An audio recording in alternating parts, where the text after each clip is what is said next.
I bought this children's book last year, and like most children's books, it's good for adults to hear it too.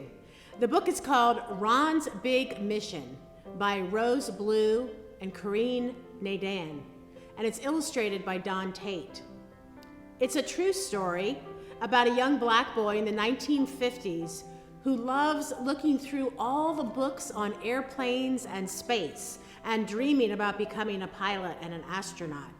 He's ready to take out books from the library, but for Ron in the segregated world of South Carolina in the 1950s, getting your own library card is not just a small rite of passage. It's a first courageous mission of peaceful resistance. Here's his story.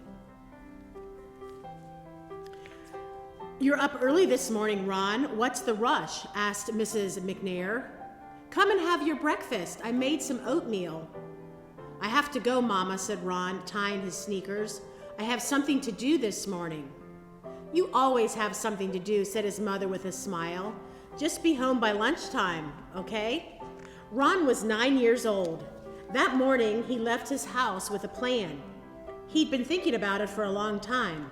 It was such a beautiful South Carolina summer day, and Ron looked up at the blue, blue sky. Someday, he thought, he would be up there flying a plane. He wanted to be a pilot when he grew up. But today, Ron had something else on his mind, something very important. Ron walked down the street as fast as he could. He didn't want to be late. "Hi, Ron," the grocer called from the front of his store. "There you are, just in time for a donut." "Morning, Mr. Douglas," said Ron. "Thank you, but there's some place I've got to be." And Ron kept on walking. Down by the schoolyard, Ron saw his friend Carl shooting baskets. "All right, you made it," called Carl. "Hi, Carl," said Ron. "I wish I could stay, but I've got something important to do." "More important than basketball on summer vacation?" said Carl. "Are you kidding?" Ron laughed. He loved to play basketball, but not today. Today was too important. Ron kept on walking. When Ron got to the Lake City Public Library, he stopped. This was it. He was hot from walking so fast, and he was nervous too. He took a deep breath, lifted his head high, and went inside. Mrs. Scott was busy getting ready for all the people who would be using the library today. As the head librarian, she had to make sure that everything was neat and orderly. Mrs. Scott looked up to welcome her first visitor of the day. She smiled as Ron walked in. He was her best customer. Ron gave a little wave to Mrs. Scott and went right to the shelves. It took Ron a while to find some books. He always looked for books that showed children who looked like him, but that was hard. There were not many books about black kids on the shelves. At last, Ron found some books on airplanes. He took the books and started to walk to the front desk. Ron felt nervous and his hands felt a little sweaty, but he knew what he wanted to do. Mrs. Fielding, a white lady who was often in the library, stopped him. "You can give me the books and I'll check them out for you, Ron," she said gently. "No thanks, Mrs. Fielding," Ron said. "I'm going to do it all by myself." "But Ron," she started to say. Ron was already on his way to the front desk. He put the books on the counter. "I'd like to check these out, please," said Ron. The desk clerk didn't look at him. Didn't she hear me? Ron wondered. Ron knew what he had to do. He jumped up on the counter. He wanted the desk clerk to know he was serious. "I'd like to check out these books," he said quietly. At first, the desk clerk and Mrs. Scott just looked at each other. "You know you can't check out books, Ron," said Mrs. Scott. "You can read them here. That's the rule. Only white people can check out books from the library." Ron looked at Mrs. Scott and the desk clerk politely, but he would not budge. "I always read them here.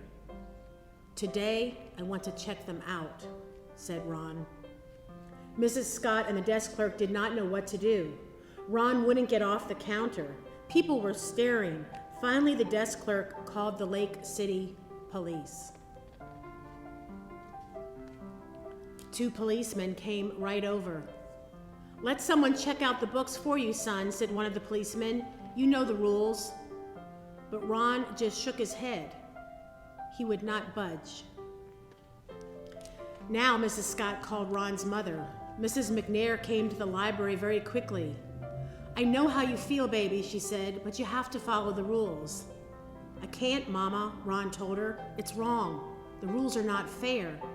Why can't I check out books like everyone else?" No one said anything. Not the desk clerk, not Mrs. Scott, not the policeman, not even Ron's mother. Mrs. Scott looked at Ron. She thought about all the times that Ron came into the library and all the times he sat at the tables for hours looking over so many books. He was her best customer, and she knew what she had to do.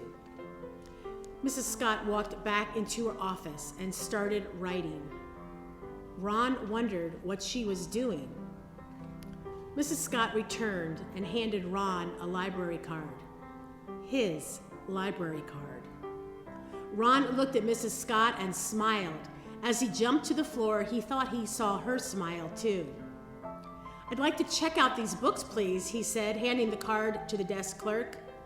The desk clerk took his library card and stamped the cards in the back of the books.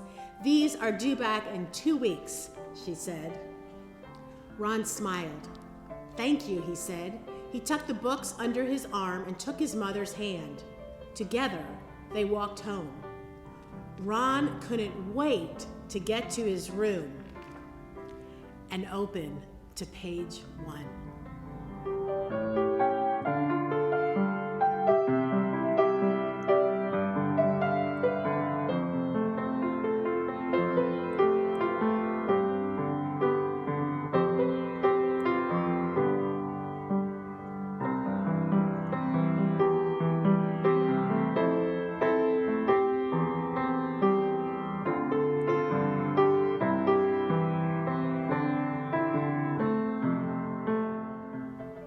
Throughout history, and still today, it often happens that the people who are oppressed do not have the power to make the changes that need to happen.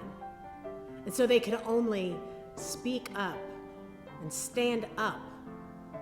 But the people who are in power have to listen and make changes that make it fair for all. The boy who was Ron McNair grew into a man who flew planes just like he dreamed he would. He became a pilot, and then later he became an astronaut. He was a hero as a little boy in the Lake City Public Library. And then again years later, in 1986, astronaut Ron McNair was once again a hero. He lost his life when the Space Shuttle Challenger exploded on January 28th, with the loss of the entire crew. The Lake City Public Library is dedicated to this day to astronaut McNair.